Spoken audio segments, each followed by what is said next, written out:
Welcome everyone. We are here, we are on the patio for what will probably be one of the last times. It's autumn, it's very much autumn, it's October, it's autumn, and we're getting into red wine territory. I've got my autumn jumper on, shout out to my wife who got me a new jumper, green, it's my colour, and we're going to talk about a delicious wine. And the wine we are going to talk about is not actually the wine that we're going to taste initially. This wine is from New Zealand. Those of you who don't know where New Zealand is, that's where New Zealand is, okay. But when you think of New Zealand, what is the wine that comes to mind? And I know all of you have won this part of the quiz already. It is Thanks, Heathrow. It is Sauvignon Blanc. Sauvignon Blanc is the wine of New Zealand. Not that it is the only wine it produces, but when you think of Sauvignon Blanc and you think of the New World, you think of New Zealand. And the two are inextricably linked, like Malbec in Argentina, like Chenin Blanc in South Africa. Do you know what? Cabernet in California as well. Your take. 1 second, quick break.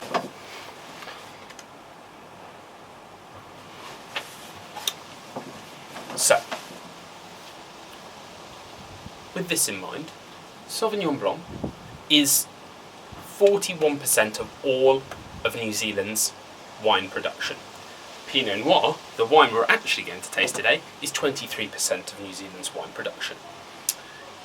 This wine comes from a region called Marlborough. Marlborough is the place for Sauvignon Blanc in New Zealand.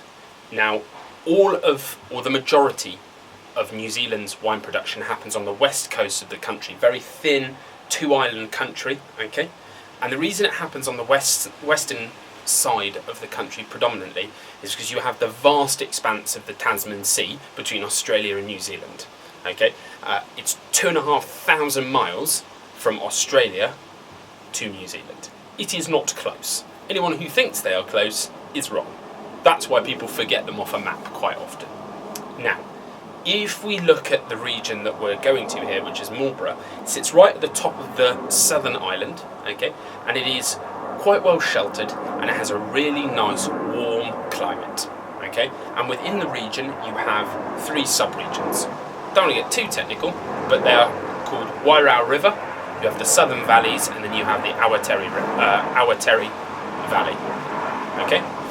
It's really long, warm days, cold nights. They get really beautiful weather patterns coming off the Cook Straits and Cloudy Bay itself, which is why you get these really bright, acidic, really pungent Sauvignon Blancs there, because the long growing season that they have gives you lots of acidity and freshness in your wines.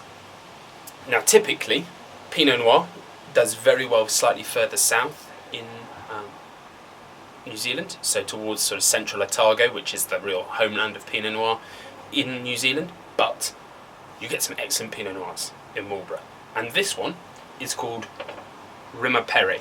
Rimapere, let's go with that. Okay, now this is made by the wine company of Baron Edward de Rothschild. Now, this is quite a new wine, even though it comes from quite an old family from from France. Okay. Now, Rimapere means 5 arrows in Māori, and that means it's sort of a nod to the Rothschild's emblem, which I can't really show you because it's not going to show up here. And actually, if we click our fingers.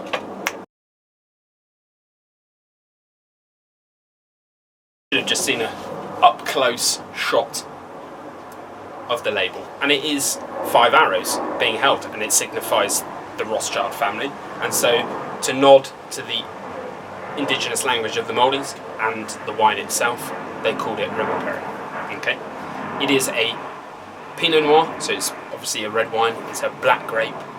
Pinot Noir is the #1 red grape for really high-end producing wines. I'm sure Bordeaux will say whatever they want to say about Cabernet and Merlot, and I'm sure other places have their views. But let's be honest, Burgundy in France is all Pinot Noir, and that is the pinnacle of red wine. Okay, so with that in mind, we're going to taste it. Now, I'm going to remind you all, I have all these wine tastings, I have never tasted these wines before. Never ever. So it's always my first impression. So when you see me tasting it, you get that impression, I hope. I'm expecting quite a lot of acidity here, but I'm expecting low tannin. I'm expecting quite a light colour. I would say it's probably going to be quite minerally as well. Look at that. I was right. Light in colour, certainly. Okay. This is a 2015 vintage, and from the sort of small amount of research and reading I have, 2015 was an outstanding year in New Zealand. Okay. Let's go ahead and look and taste and try this little wine. Now, this is, what, 5 years old now? So it's probably right smack in the middle of its tasting window. You want to be drinking it now. Let's just go ahead and give it a little look. So, nice light ruby. It's starting to get that slight sort of bricking garnet colour around the outside. Let's give it a swirl. Remember, 4 things: look, swirl, sniff, taste. Simple. Alright. Look, swirl, let's sniff.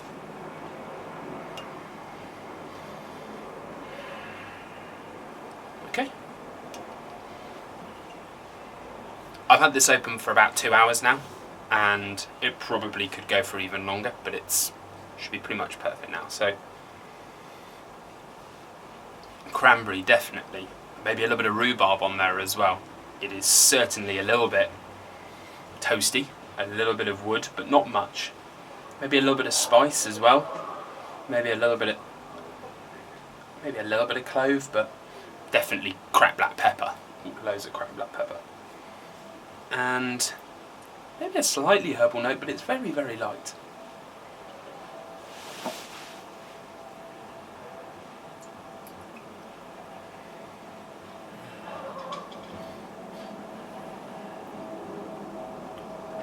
So this wine has only been in production since 2012.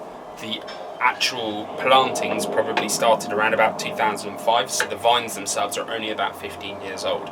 And the older the vine, typically, the more depth of flavour you get. But it's not always the case. Now, let's have a little try, see what we think.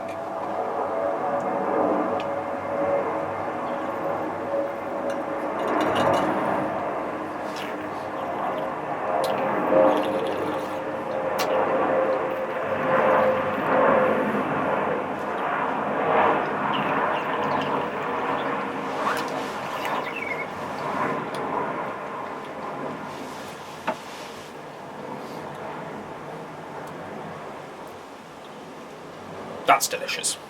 Objectively, it's delicious. It's very different to the kind of Pinot Noirs you'll get from France and from Europe in general, okay? But it is really soft in the mouth, so the tannins are very low. It's still got a little bit there, but the acidity is really high. You've got, I would say, dried raisin and cranberry in there for sure. You have a little bit of violet as well on the taste. The black pepper's there.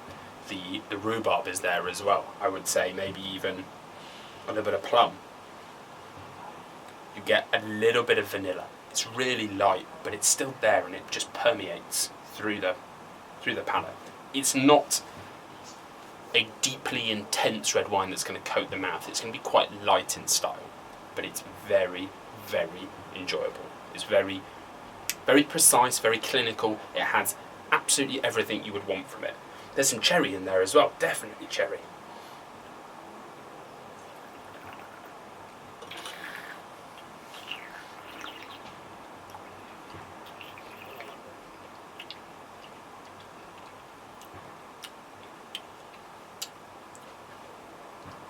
Yeah, the floral, like violet-y notes are there. It's almost verging on a little bittersweet as well. It is outstanding. It's delicious. Now, The reason I'm trying this wine is that I recently got a new job at a place called Waddesdon Manor, and I bought that wine at the wine shop there. And actually it was on bin end sale as well. So normally this wine is £29 a bottle. I got this for 24, I think, maybe less. Can't quite remember because it was a little while ago. New Zealand Pinot Noirs are something that I really enjoy because the variety of complex flavours you can get off the grape itself is everything. Pinot Noir is so vastly different the world over that you can get really enjoyable, more fruit-driven, less floral notes. You can get more intensity. You can have, if you give it more oak or longer barrel aging, longer bottle aging, you get plenty of variety to it, and it's so enjoyable. I really rate this. I really like it. The actual wine itself is aged in oak barrels, but only 30% of it goes into brand new oak. The rest is older barrels that they have reusing. Okay, so you're not going to get anything that's too woody, too over the top. And the actual quality of wine here speaks for itself and makes it really enjoyable for me. Now, if we go to the pairing, this probably lends itself to really nice creamy white rind cheeses, anything that's particularly fatty and rich. The typical things I'm thinking of is any rich creamy pasta style sauces would work. You would work really well with something called blanquette de veau, which is basically braised veal. I know it's not one for the righteously minded, but it is delicious. It's a white stew of very light, delicate white meat, but it's incredibly rich and buttery. And with this wine, what you're getting here, if you have anything that's creamy, do you know what, even cheese on toast? Get a decent bottle of wine and then just get really nice cheese on toast.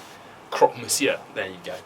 You can get that really nice acidity that cuts through the richness of the cheese, and especially if it's really creamy, is going to work really well. Any kind of light braising dishes with sort of chicken thighs and things like that, with a little bit of butter or cream, is going to work really well. Now, with all of those recommendations, this evening is going to be slightly different. I really wanted to try this wine, so the pairing that we end up going with might not work as well, which is my darling wife has cooked for us this evening. She's made turkey chilli and we're going to have it with jacket sweet potatoes.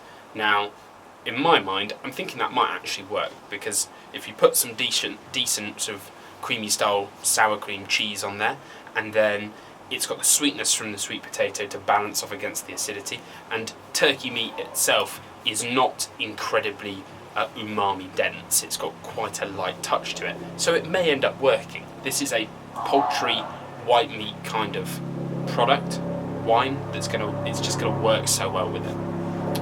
And that's it. Ha! And now a helicopter. Excellent. Time.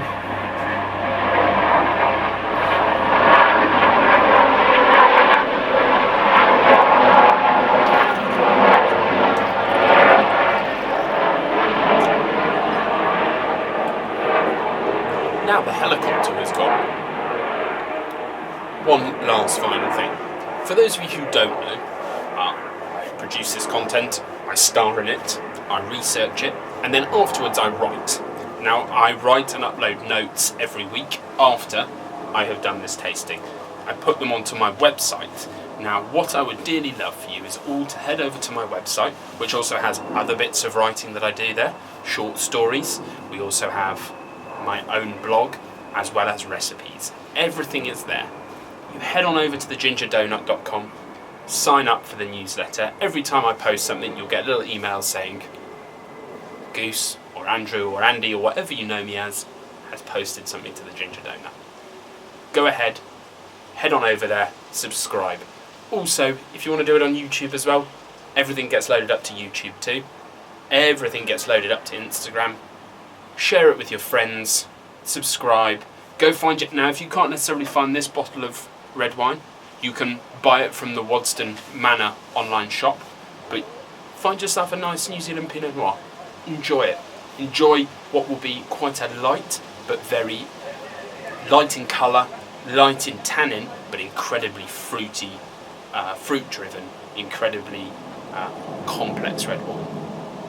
And it's opening up even more now, so I'm going to go and drink this whole bottle pretty much to myself. Cheers, guys.